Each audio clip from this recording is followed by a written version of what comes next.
ഈ സായം സന്ധ്യയിൽ ഞാൻ നിങ്ങളുടെ മധ്യത്തിൽ അവതരിപ്പിക്കുന്നത് ചില നാളുകൾക്ക് മുമ്പ് ലാറ്റിൻ അമേരിക്കൻ നാടായ ബ്രസീലിലെ ആമസോൺ വനാന്തരത്തിൽ അവാക് അഥവാ ഓൾ വേൾഡ് ആനിമൽ കോൺഫറൻസ് അതിനെക്കുറിച്ചാണ്. എൻ്റെ അറിവിൻ്റെ പരിമിതി കൊണ്ട് ഉണ്ടായിട്ടുള്ള അവതരണ പിശകുകളും തെറ്റുകളും എന്നോട് സദയം ക്ഷമിക്കുകയും ഇതിലെ ആശയങ്ങൾ നമുക്ക് ഏവർക്കും ഉൾക്കൊള്ളുവാനും അത് സഭയ്ക്ക് അനുഗ്രഹത്തിന് ഉടനുവാനാകട്ടെ എന്നും പ്രാർത്ഥിച്ചുകൊണ്ട് ഞാൻ അവതരിപ്പിക്കട്ടെ.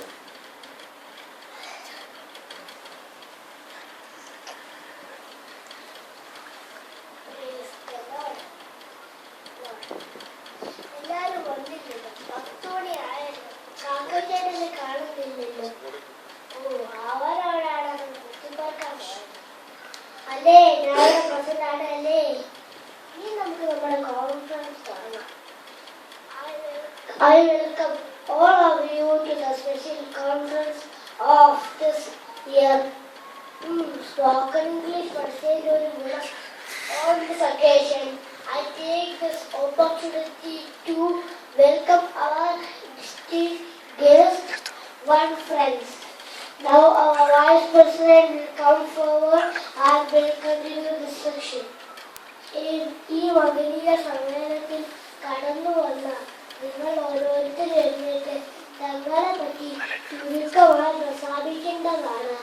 നിങ്ങൾക്ക് യേശുവിനെ അറിയാലോ. യേശു ആണ് ലോക രക്ഷിതാവ്. യേശു അറിയപ്പെടുന്ന ഞങ്ങളുടെ വർഗത്തിന്റെ പേരിലാണ്. എന്താ മനസ്സിലായില്ല? എന്താ പറഞ്ഞേ? അതെ, യഹൂദ ഗോത്രത്തിന്റെ സിംഹം. സബാഷ് സബാഷ്, ഇഷ്ടപ്പെട്ടു.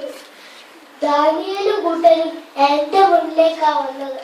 ഞാൻ പിന്നെ വേണ്ടാന്ന് വെച്ചു. ദൈവം നിന്റെ വായ അടിച്ചതല്ലേ, അല്ലേ കാണാമായിരുന്നു. നിന്റെ വല്യപ്പറ്റി ഞാൻ പണ്ട് ദാവീദ് ഒലിച്ചു കയറി കൊന്നത്. എന്നെ പറ്റി പറയുകയാണെങ്കിൽ ബൈബിളിൽ ആദ്യമായിരിക്കുന്ന പക്ഷി ഞാനാണ്. മാത്രമല്ല നോയയുടെ പെട്ടകത്തിൽ നിന്നും ആദ്യം പുറത്തു വരുന്നാനാ. അണ്ട് മുങ്ങിയതാ ഇപ്പഴാ കൊണ്ടുവന്നല്ലേ. ദാവീദാണെങ്കിൽ നീലോ പട്ടിണി ആരെ അപ്പോച്ച് ഞാനാ കൊണ്ട് കൊടുത്തത്. നീ അയച്ചു കണ്ടുപിടിക്കും. ആർക്കറിയാം? എനിക്ക് ഒത്തിരിയൊന്നും പറയാനില്ല. വലിയ ആളുകൾ എന്റെ പുറത്ത് കയറിയ യാത്ര ചെയ്തത്. അതുമല്ല ആനയും മരിക്കുക. നിങ്ങൾക്കറിയാമോ, ബലയാമെന്ന പ്രവാചകനും യേശു എന്റെ പേരാണ് യാത്ര ചെയ്തത്. സബാഷ് സബാഷ്. യേശു കയറിയപ്പോൾ എനിക്ക് എന്ത് സ്വീകരണമാണ് കിട്ടിയെന്നറിയാമോ? യേശു എന്റെ ജീവിതത്തിൽ ഒന്നാണ്. സർവകാല ഉയർച്ചയുടെ രഹസ്യം എല്ലാവരും പറയുന്നത് ഞാൻ കേട്ടുകൊണ്ടിരിക്കുവായിരുന്നു. എന്നെപ്പറ്റി ഒത്തിരി നേരം പറയാനില്ലെങ്കിലും ഒരു കാര്യം പറയാൻ സമ്മതിക്കും, എനിക്ക് ഉറപ്പാണ്. പറഞ്ഞാട്ടെ. എന്റെ ഈ വാലുണ്ടോ? ഈ വാല് പോലെ മനുഷ്യരുണ്ടായിരുന്നു. ശുദ്ധമോശത്തെ ആരെയാണ് തട്ടിയിട്ടത്? അതെ, അത് സാറ് പറഞ്ഞതാ. ഞാൻ പറയുന്നത് കേക്ക്. ദൈവമാണ് മനുഷ്യനെ മണ്ണുകൊണ്ട് ആദ്യം സൃഷ്ടിച്ചത്, അല്ലാതെ വാല് പോലൊന്നുമല്ല. അത് നിനക്കങ്ങനെ അറിയാടാ.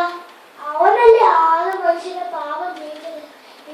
ഇവന്റെ രൂപത്തിലാ വന്നത്. ഞാൻ പറയാം, എന്റെ വല്യപ്പത്തിയാണ് ആകമേ അവനെ കൊണ്ട് പാപം ചെയ്യിച്ചത്.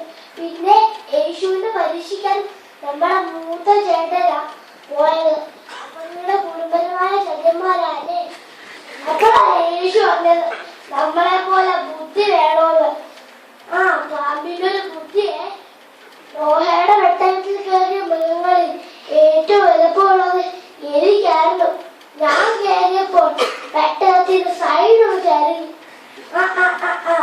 ശലോമോൻ രാജാവ് ദൂരെ രാജ്യങ്ങളിൽ നിന്നും എന്റെ കൊമ്പ് വെച്ചിട്ട് ബൈബിളിലുണ്ട്. പെട്ടകത്തിലെ ഏറ്റവും ഉയർന്നോടി മൃഗം ഞാനായിരുന്നു. എന്റെ ദൈവം എത്ര മനോഹരമായിരിക്കുന്നത്. ഓ താങ്ക് ഗോഡ്. അത് ശരിയാ, പക്ഷിയിലെ ഏറ്റവും മകൻ ദൈവം എന്നെ സൃഷ്ടിച്ചത്. പിന്നെ വേറെ ആരുമില്ലേ? എല്ലാവർക്കും പല കാര്യങ്ങൾ പറയാനുണ്ട്. പക്ഷെ ഒരു കാര്യം ശരിയാ, നമ്മെ എല്ലാം ദൈവമാ സൃഷ്ടിച്ചത്. അതുകൊണ്ട് ഈ പെടായൊക്കെ നിർത്തി നമുക്ക് ദൈവത്തിനായി ജീവിക്കാം. അപ്പോൾ ആദ്യം ദൈവം ആകാശവും ഭൂമിയും സൃഷ്ടിച്ചു. പിന്നെ ഞങ്ങളെയും നിങ്ങളെയും